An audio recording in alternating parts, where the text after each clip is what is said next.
So in contracts, we talked about unconscionability. And ultimately, I'm going to apologize because I actually struggle with pronouncing this word. But ultimately, there's a rule that we need to follow. And then the cases that we have kind of outline these rules and how they work. So I'm just going to state the rule and then state the cases. Won't give any fact patterns of the cases.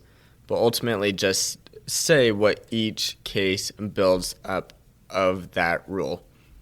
So the rule is found in the UCC sections 2, 302, subsection 1, and there's some unconscionability in the restatements as well. That's kind of relating to consideration, and there's a bit of a difference there, but this statement gives a good, the UCC gives a good outline of how and to define what is unconscionable. And it's defined as an absence of meaningful choice together with contract terms which are unreasonably favorable to the other party. Okay, so that's the definition right there, but this can be broken down into two different elements, a process element and a substance element. This process element is the reasonable choice that we talked about there, and then the substance element is going to be whether or not the terms are reasonably favorable to the other party. So let's talk about how you might show whether there is an absence of meaningful choice. First, there can be a gross inequality of bargaining power. So this is if one company, say you go to a gym, you either go to the gym or you can't go to the gym based off of signing the waiver. And if there are no other gyms available, well then there's a gross inequality of bargaining power because you either go to the gym or you don't go to the gym. That's really your two options there. Second, the manner in which the contract was entered into. So, what kind of position are you in? And third, the education of a party, which may lead to a misunderstanding or it not understanding any significant means of clarity within the contract. So those are how to determine the process element. As far as the substance, and this is going to be contract terms that are unreasonably favorable. These can be factored by showing that this is quoting from the case that we have here is Williams v. Walker. It says the terms of the contracting considered the light of the circumstances existing when the contract was made. So this is going to be the contract terms compared with the circumstances that it was in. And then the second part of this is the terms are to be considered in light of the general commercial background. So we have a triple comparison here. Terms of the contract, circumstances, and then the circumstances to the commercial background. What's fair, what's reasonable based off of what happens in that trade, so to speak. So if it's a gym, well, then what would be considered fair terms according to a gym's contract? Those things like that. Our second case was Higgins versus Superior Court.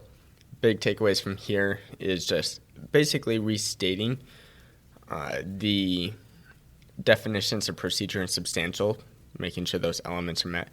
The procedure here is defined as undue surprise or unequal bargaining power, or rather, undue surprise leading to unequal bargaining power. And then second, as far as the substantial element goes, is that the terms are overly harsh or have a one-sided result. I do want to mention one other thing as well. As far as the procedural part of things goes, if it's a form of adhesion, and a form of adhesion is just a standardized form where one party has a superior bargaining strength and then the other party has no choice but either to adhere, that's where the word comes from, or to reject it. I do want to mention that adhesion contracts automatically really meet the procedure elements, and at that point you just need to prove substantial. It is important to have both elements met. It's not essential, but it almost always is essential to have both elements met to actually show unconscionability. Our final case was McFarland versus Wells Fargo Bank. This is just really examining once again, the unconscionability elements. But the big takeaway from this case is that you can also have unconscionable inducement. And this is just looking at the circumstances that induces somebody into participating in an activity or signing a contract. And so an example in this case is saying, hey, your home is worth this much, and it actually wasn't worth that much. Well, then he's going into this loan with false information. And this is different from falsified misrepresentations because it might not meet all the elements of misrepresentation, and so you can still have unconscionable inducement without meeting the elements to actually deem that this contract is no longer valid, or at least this clause that may be involved in this contract is not enforceable. So you can have unconscionable inducement, but the thing to note about this is that it's purely substantial elements. And so, it's purely procedure. And because it's purely procedure, there's no substantial part associated with it. It's a much higher test to actually meet because you're lacking one of those elements. So to override one of those elements, you need to have much more information, much more pressing evidence that supports your position. So that's another way that contracts can be invalid, or clauses within a contract can be invalid, and that's going to be unconscionability. A good way to think about it broadly is if process or substance makes it to where it's like, why would we do this kind of agreement? Forces somebody into an agreement, has no choice, or the terms are unfavorable towards one party or another, then the contract is going to be unconscionable. Have a good one. Bye.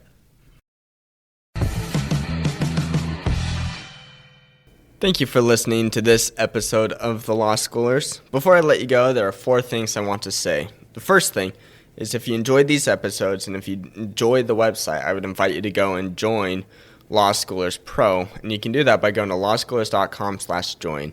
It's a way for you to support us, but there's also a lot of features there that I think you will enjoy.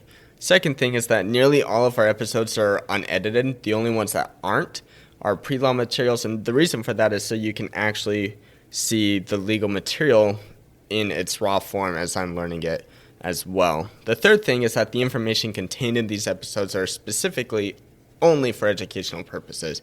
They're not to be used as legal advice. And with that, the fourth thing is if it is used as legal advice, we are not liable. That is, Law Schoolers is not liable for any legal outcomes. Thank you again for enjoying the show. Have a good one.